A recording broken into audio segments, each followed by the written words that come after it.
Oke, Assalamualaikum warahmatullahi wabarakatuh. Selamat sore, rekan-rekan peserta TUEP 3 mata kuliah Hukum Islam dan Praktek Peradilan Hukum Islam.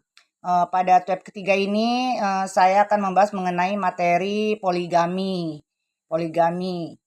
Ya, semoga nanti setelah saya jabarkan, Bapak Ibu bisa bertanya apa mengenai poligami, kendalanya apa, hukum-hukumnya bagaimana. Nanti setelah saya jabarkan mengenai poligami, itu bisa ditanyakan. Baik ya, saya sudah merangkum mengenai poligami, akan saya bacakan sedikit ya. Tadi saya sudah sempat bikin resumnya. Jadi secara etimologis poligami itu berasal dari bahasa Yunani atau polis, banyak ya, dan ganos, pernikahan. Di dalam Islam, poligami dikenal dengan istilah ta'adud az-zaujat yang berarti pernikahan seorang suami dengan lebih dari satu istri. Penting untuk dicatat bahwa Islam membatasi jumlah istri maksimal menjadi 4 sebagaimana dijelaskan di dalam Al-Quran. Poligami bukanlah hal yang baru muncul di dalam Islam. Praktek ini telah ada di berbagai budaya sebelum kedatangan Islam. Namun Islam memberikan aturan dan batasan yang jelas untuk mengatur praktek ini dengan tujuan untuk melindungi hak-hak wanita dan anak-anak. Dalil-dalil poligami dalam Al-Quran dan hadis. Di dalam Al-Quran itu di surat An-Nisa yang isinya jika kamu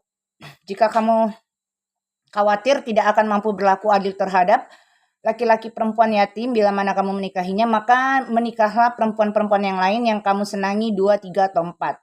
Kemudian jika kamu khawatir tidak akan mampu berlaku adil, maka nikahilah seorang saja atau hamba sahaya perempuan yang kamu miliki. Yang demikian itu lebih dekat agar kamu tidak berbuat aniaya. Tafsir mengenai ayat ini adalah, ayat ini sering menjadi dasar utama diperbolehkannya poligami di dalam Islam. Namun penting untuk dicatat bahwa ayat ini juga menekankan syarat utama yaitu kemampuan untuk berlaku adil terhadap semua istri. Catat poinnya ya, berlaku adil. Tafsir Ibnu Katsir menjelaskan bahwa keadilan yang dimaksud adalah keadilan di dalam hal nafkah, pakaian, dan tempat tinggal. Bukan keadilan dalam hal perasaan dan cinta, karena hal itu di luar kemampuan manusia. Hadisnya yang mengatur mengenai poligami itu adalah hadis riwayat Bukhari nomor 5067. Nabi SAW bersabda menikahi seorang wanita, lalu beliau menggaulinya dan beliau memiliki 4 orang istri. Penjelasannya, hadis ini menunjukkan bahwa Nabi Muhammad SAW sendiri memiliki lebih dari 1 istri dan hal ini tidak dianggap sebagai pelanggaran syariat. Namun perlu diingat bahwa Nabi SAW memiliki alasan-alasan khusus dalam pernikahannya termasuk alasan politik, sosial, dan kemanusiaan. Nah ini juga poin ya bahwa acuan kita dalam biasanya kalau para laki-laki itu mau poligami kan patokannya pasti Nabi Muhammad aja, junjungan ya istilahnya tauladan bagi kita itu memiliki istri lebih daripada 1. Tetapi orang-orang itu nggak mau mengambil alasan-alasan di balik poligami yang dilakukan oleh Nabi besar Muhammad SAW gitu ya. Nanti dijelasin detail. Saya bacain dulu sampai akhir ya. Terus pendapat ulama mengenai poligami.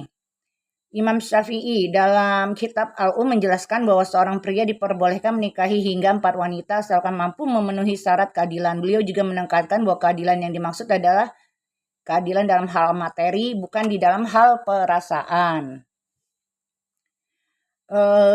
Dari ulama ini banyak, tapi nanti Bapak Ibu bisa, rekan-rekan mahasiswa sekalian itu bisa lihat di materi modul itu kayaknya ada, dan kalaupun tidak ada nanti bisa saya kirimkan materi yang saya bacakan ini ya.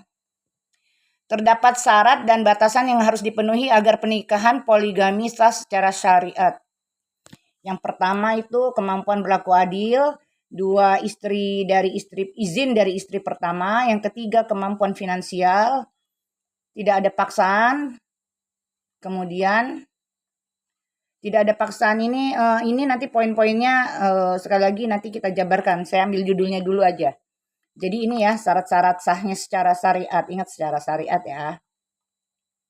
Hikmah dan manfaat poligami: mengurangi jumlah wanita yang tidak menikah. 2, memberikan keturunan yang banyak. 3, menjaga kehormatan wanita. 4, mempererat hubungan sosial.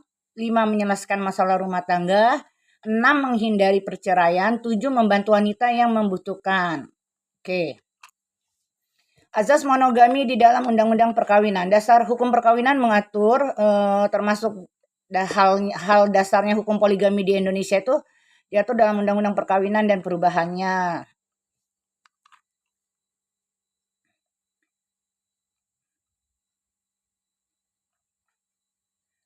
Dasar hukum poligami di Indonesia itu Undang-Undang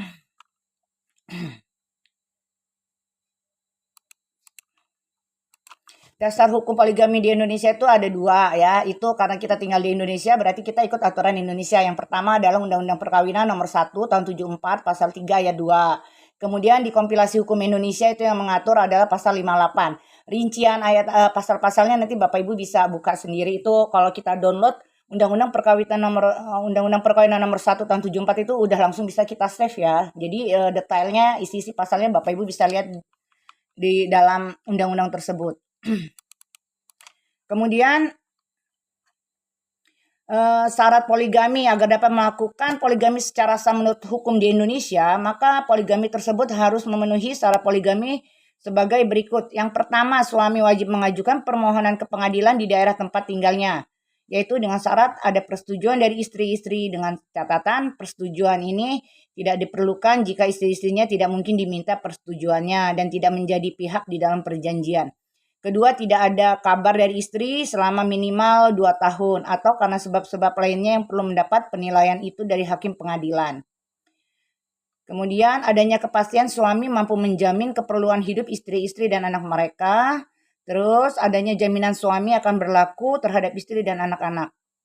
Nomor 2, pengadilan hanya memberikan izin poligami jika A, istri tidak dapat menjalankan kewajibannya sebagai istri. B, istri mendapat cacat badan atau penyakit yang tidak dapat disembuhkan. Yang C, istri tidak dapat melahirkan keturunan.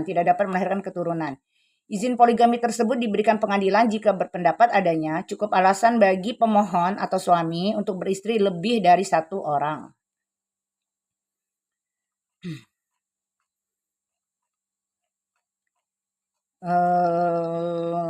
Terus abis dari sini nih saya nyambung-nyambung ke hukum warisnya ya sedikit aja. Jadi poligami itu berdampak ekonomi, kemudian ada dampak sosialnya juga. Di dalam dampak ekonomi itu jelas akan memerlukan pengeluaran yang lebih ya jika mempunyai istri lebih dari 1.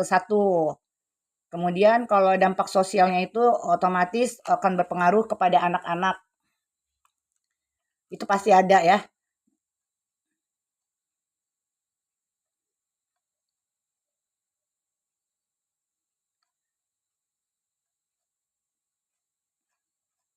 Nah, di sini kita lanjut ke ini ya. Kalau istri pertama itu kita ngambil izinnya, kemudian yang kedua itu dasar hukum dari biasanya kalau udah poligami di kemudian harinya itu jika ada pembagian warisan kan suka bertanya, istri kedua itu dapat nggak gitu kan harta waris dari suaminya. Jadi dasar hukum hak waris istri kedua itu dijamin oleh hukum. Jadi dijamin oleh Undang-Undang KUH Perdata. Pasal 852A KUH Perdata mengatur bagian yang diterima tidak boleh melebihi bagian terkecil yang didapat anak-anak waris serta dibatasi maksimal 1/4 dari total harta. Kemudian dasar hukum dalam hukum Islam itu ada juga. Dalam ketentuan waris Islam, setiap istri yang sah termasuk istri kedua memiliki hak atas harta peninggalan suami. Jika pewaris meninggalkan keturunan, total bagian untuk para istri adalah 1/8 dan dibagi sesuai jumlah istri. Jika tidak ada anak, bagian istri meningkat menjadi 1/4 dari keseluruhan harta peninggalan.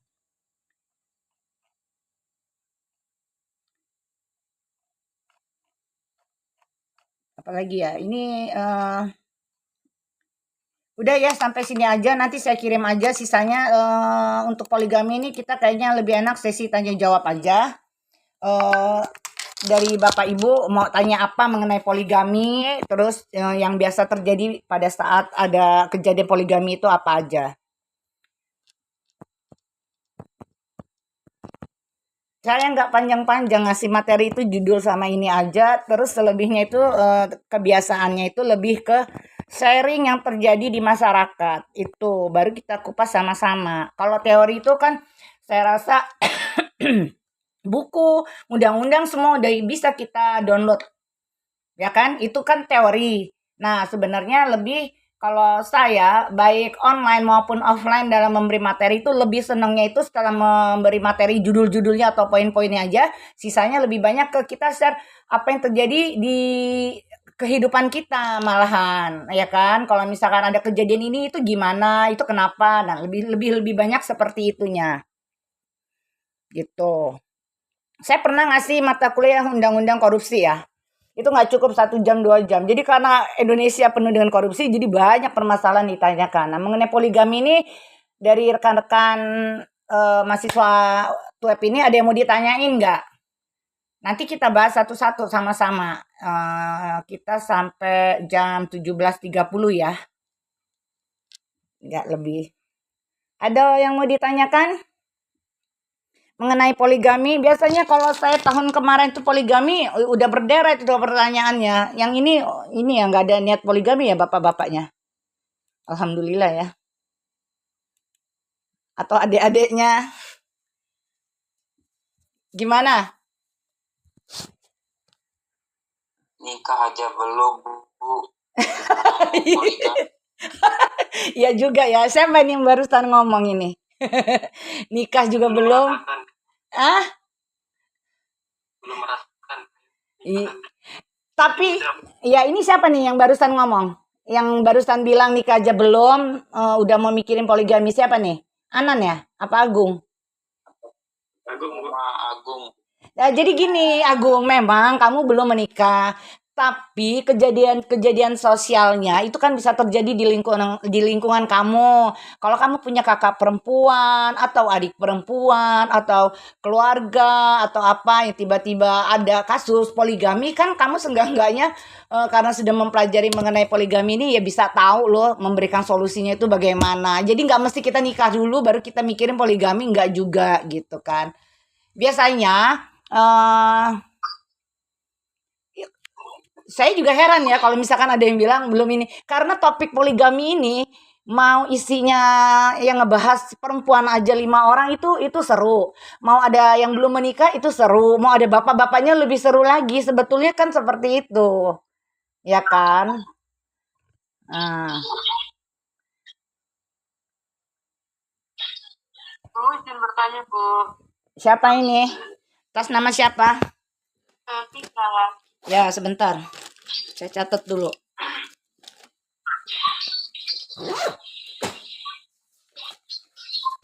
Jadi untuk bertanya ini ada poinnya, poin nilai. Jadi kalau misalkan nilai di TUEP-nya 75 bisa naik gitu kan.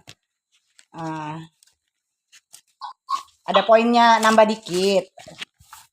Ya Vita silakan pertanyaannya apa? Ya satu-satu Vita dulu. Ya. Untuk pernikahan siri maupun catat yang dilakukan oleh laki-laki yang berpoligami itu apa akan tetap dianggap baik, Bu? Sedangkan misalnya pernikahan yang pertama kan dari kasus-kasus sekarang ini kan banyak ya pernikahan